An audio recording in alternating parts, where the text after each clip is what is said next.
Hello and welcome. This is Eco India, a sustainability magazine which keeps you up to date with solutions to future-proofing our life here on Earth.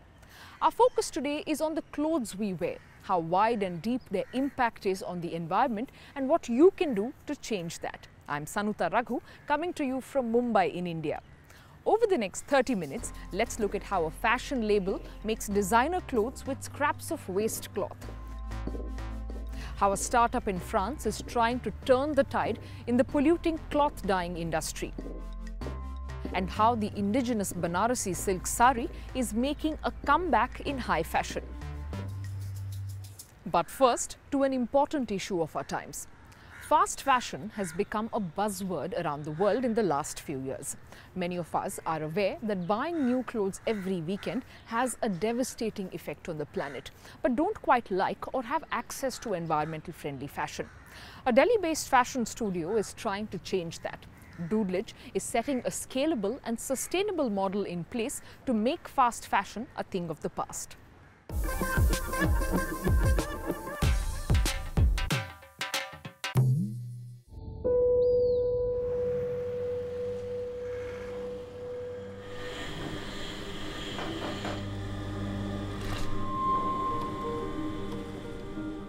At this clothing design studio in southwest Delhi, fabric waste is seen as a valuable resource. The philosophy is simple: we don't need more new clothes. That challenges the current fast fashion business model, something this label does with pride.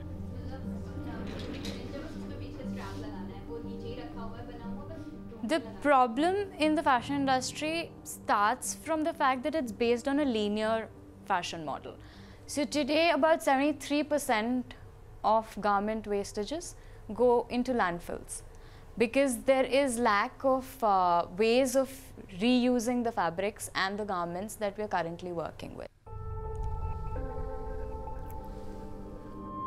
It was this realization that led Kriti Tula and Doodle Age's two other founders to address the problem of textile waste in India and set up a design label committed to making fashionable clothing pieces from textile waste or upcycling discarded items.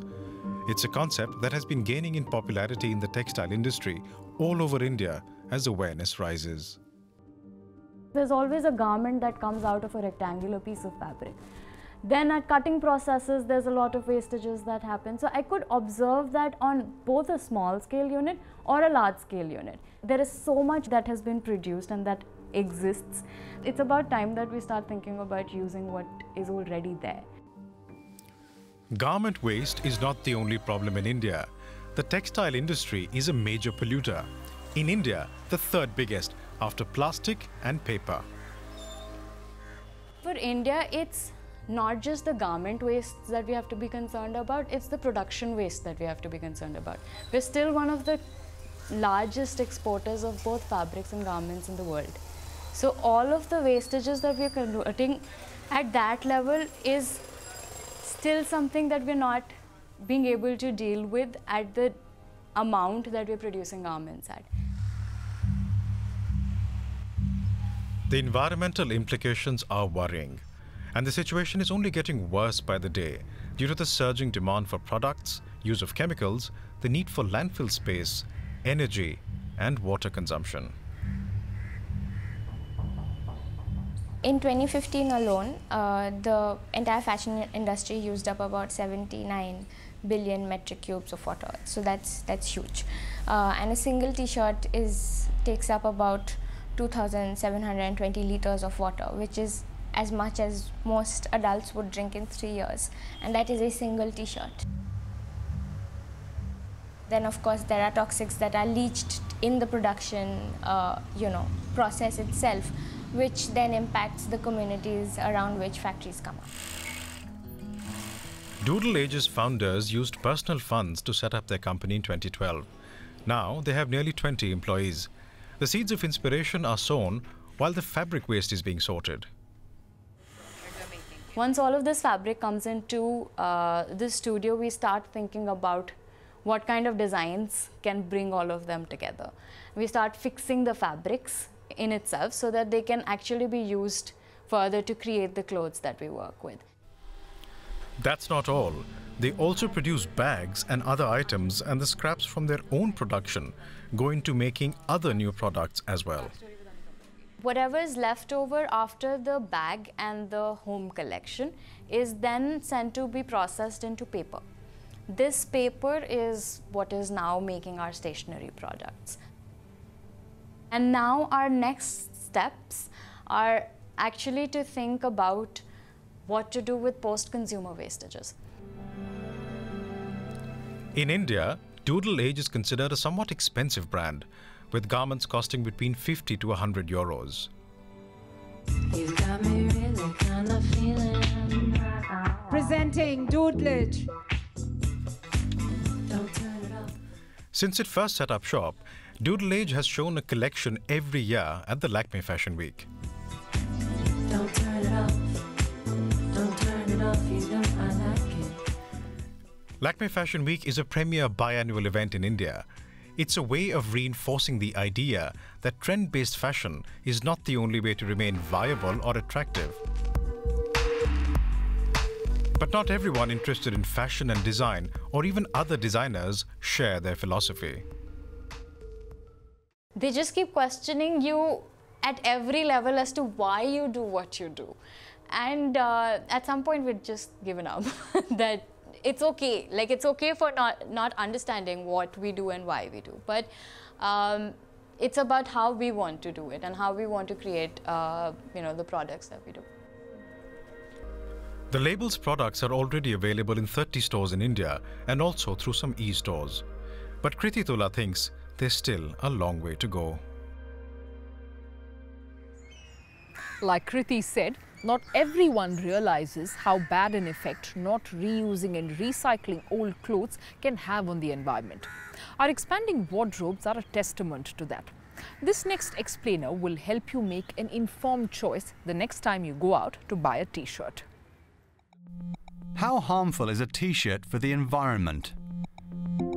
It's fun to buy a new t-shirt, and it's usually cheap too, but the environment pays a high price. Why? Cotton is grown in monocultures and needs massive irrigation. It takes an average 2,500 litres of water to make one single t-shirt. The cotton is treated with pesticides. 16% of the world's pesticides are used in cotton fields, and these toxic chemicals can pollute the groundwater. And then there's all the energy that is consumed to make t-shirts. Electricity is needed to transform raw cotton into yarn. And finally, look at production conditions. 80% of the world's garment workers are women, overworked and underpaid. They manufacture your t-shirt for a pittance, which is why it's so cheap. After production, all these t-shirts are transported around the world. That adds up to 11 kilograms of CO2 emissions per t-shirt. So next time you go shopping, think about how many t-shirts you really need. Now, high street fashion can only change with dedicated time and effort put into finding more alternatives. Amsterdam-based Fashion for Good is the world's first museum dedicated to sustainable fashion innovation. And one of its biggest mandates is to help us rethink how clothes are bought, worn and discarded.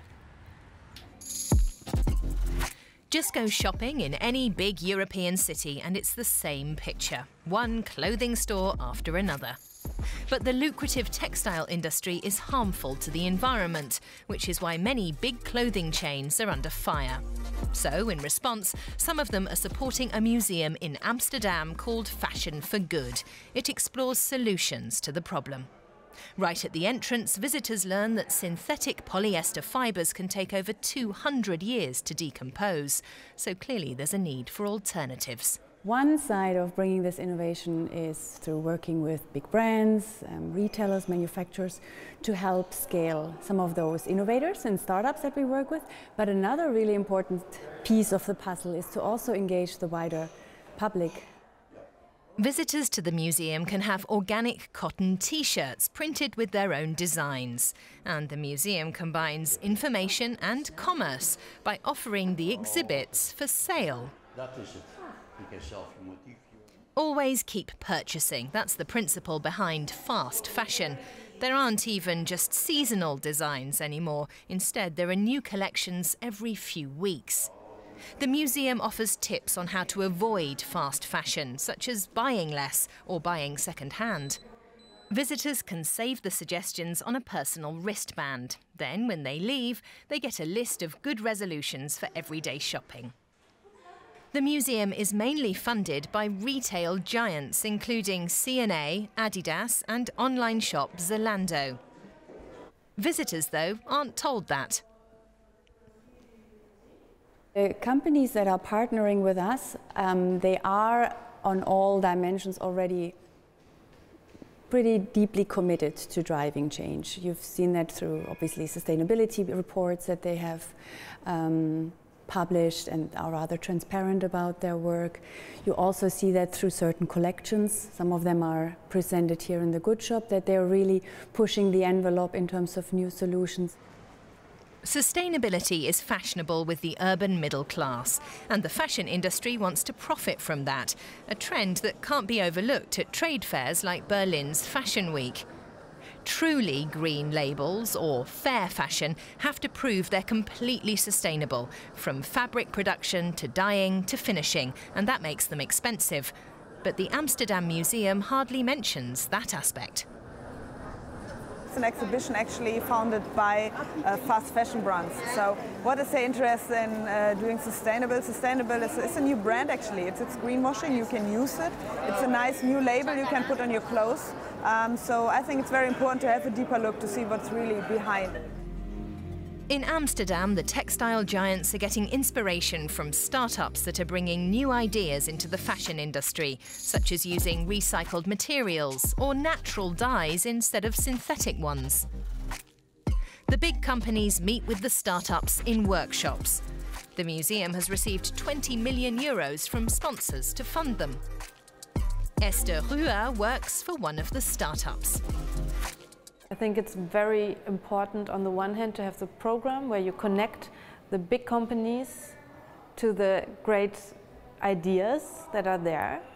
So there are like lots of solutions for all the problems we have, but they have to get out there. And the big companies, the big brands, if they change even a little bit, there's a bigger impact. Those who don't want to wait for that to happen can get active themselves to slow down the fast fashion cycle.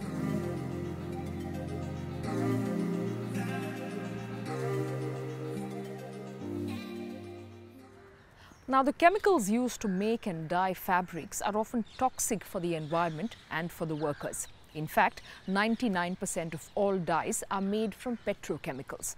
A France-based company, Pili, has found a way to make dyes with sugar. Let's see how. This may look like modern art, but it's actually a natural process at work. Believe it or not, these blue colour trails are made by bacteria. We've known for decades that microorganisms can produce pigments. What we're doing today at Pili is expanding that production to an industrial scale, with a view to replacing the production of petrochemical dyes worldwide. Jérémy Blache and Guillaume Boissonnat say they're the first to study this extraordinary natural process. They're the founders of the French startup Pili, based in Toulouse. They see these microorganisms as great allies that could be used to colour all our clothes without any chemicals. For years, they worked to identify the microorganisms best able to produce colour. These microorganisms contain two types of enzymes. Firstly, enzymes that can break down sugar molecules from beetroot, for example. And secondly, enzymes that can reassemble those molecular fragments to make colourful dye molecules. In 2015, they finally developed a low-carbon method to obtain pigment for dyeing textiles. It's a method that's been used for centuries in the food industry. We allow these microorganisms to ferment. It's a bit like fermenting beer. But instead of consuming sugar to make alcohol, the microorganisms are consuming sugar to make dyes. It takes a week and warm temperatures for the blue pigment to appear. The substance is then dried to obtain a biodegradable powder. The powder is suitable for dyeing different types of fabric. Depending on the formulas we apply, we can produce colours ranging from burgundy to light blue. This biotechnology could change the face of the fashion industry. The textile industry is one of the most polluting sectors in the world. It uses a huge amount of chemicals to make dyes. 100 kilos of petroleum are needed to make 1 kilo of dye. So in our everyday clothes, there's a kilo of petroleum just for the dyes. If we take just one piece of clothing, like a t-shirt or a pair of trousers, for instance, 10 to 40% of its environmental impact is due to the dyes. Pili has set its focus on India and China, the biggest textile producers. The company dreams of transforming the whole production chain, making it more sustainable. Could Pili help Toulouse return to its heyday when the city was the capital of blue? During the Renaissance, the French city blossomed thanks to the pastel blue business. The soft blue dye was derived from a local plant, but the flourishing industry slowly declined from the early 19th century. Nowadays, Toulouse has abandoned the industrial-scale production of the natural pigment, but there are still signs throughout the city that hark back to the glory days of the business. The Palais Assessat dates back to that time and has special significance to Pili's CEO. We hope that one day Pili could offer the city of Toulouse a beautiful building like this, because it was built by people who were selling pastel blue during the Renaissance period. At Pili, we are effectively going back to the story of Toulouse, because they were creating dyes out of plants until the 19th century. Then petrochemicals arrived. Now we want to develop again a production made out of renewable materials. So far, the startup has produced several kilos of dye powder with the help of the bacteria. But they will need to improve the process if they're to compete with petrochemical dyes. To reduce costs, they're planning to use agricultural waste as a substitute for sugar. The big advantage is that we can take all of the leftovers, like stems, leaves, or other parts of the crop, and use them as a source of carbon. So we can kill 2 birds with 1 stone. By 2021, Jérémy Blache and his team expect to be producing several tons of dye powder a year. We might then be able to find clothes dyed with that Pili pigment. But they would need more time, more money, and more production capacity to become a serious alternative to the petrochemicals industry.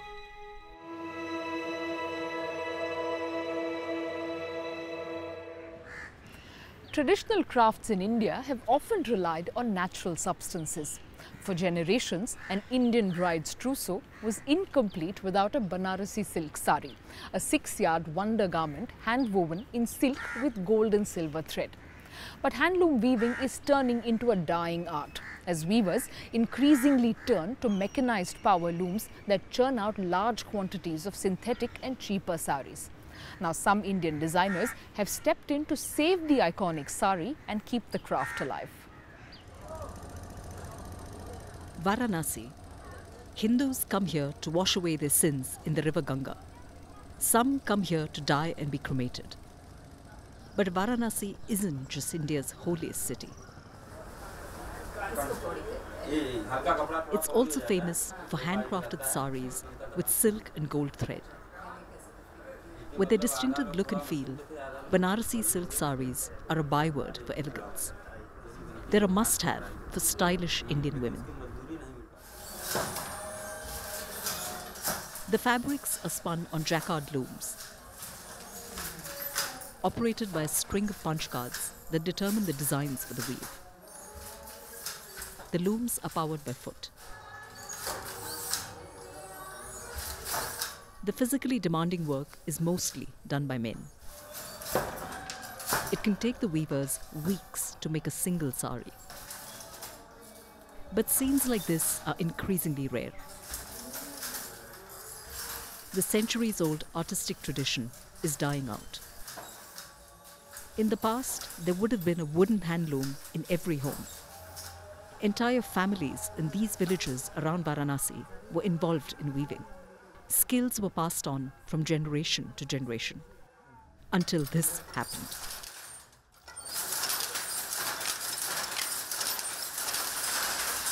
In the last decade, Varanasi has seen the arrival of machines churning out cheap saris and nearly wiping out the handloom industry. Ashok Kumar Maurya, a weaver, made the switch 8 years ago. He sold his 15 handlooms and invested in power looms instead. Many of his former artisans were forced to look for work in other sectors. It makes me very sad that our craft is dying. But I have to embrace new technology in order to make a living. Production is now much faster. I don't have to do back-breaking work anymore. Unlike handlooms, these machines can run during the day as well as at night. And I make much more money. In the old markets of Varanasi, there's hardly a trace of the city's once rich weaving tradition. Machine-made fabric and imported Chinese-made yarn dominate the trade here. But there is a solution to save the handloom industry. Jitendra Kumar is a designer in Varanasi. His company still makes a few handmade saris for the high-end Indian market. They can retail for upwards of $2,000. But the market is changing. When we show them this as a garment, then they get excited. Kumar now mainly produces handcrafted fabrics for luxury fashion houses in the US and in Europe. They end up as designer wear on catwalks. Prices can be as high as $400 a meter. So see, the time is changed now. Times have changed. There isn't much of a market left in India for pure handloom saris. The industry needs to reinvent itself. We chose to go with international buyers because they really value craftsmanship and handmade products. And they're willing to pay much higher prices. Back in the village, that has allowed Kumar to employ 32 families on a regular basis. The weavers here earn between $120 to $250 a month, depending on the work and their skill.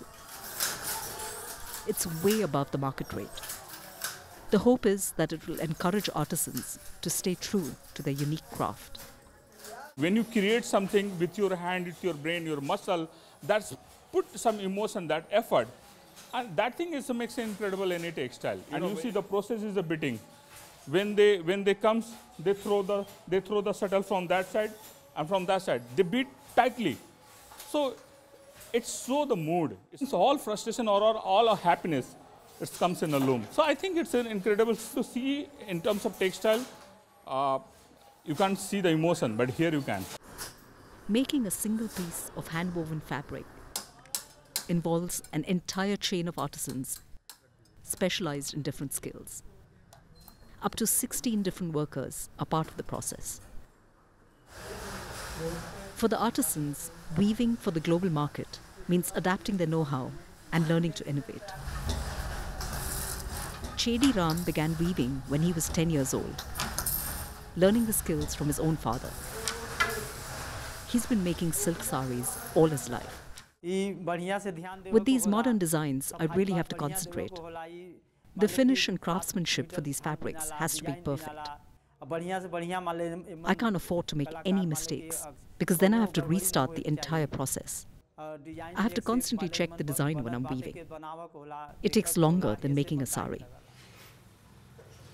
Initiatives like Kumar's are helping to sustain the artisans and keep the craft alive, at least for now. But change seems inevitable, and the future remains uncertain. I would love to show you this. There is no younger weaver anymore in this craft, and the problem is that their aspirational goal, basically this whole craft for them, it's a surviving. Yeah, it's the biggest challenge because after 10 years, there's no weavers at all in this industry. If Varanasi's remaining handlooms were to fall completely silent, it would mark the disappearance not just of a craft, but of a way of life.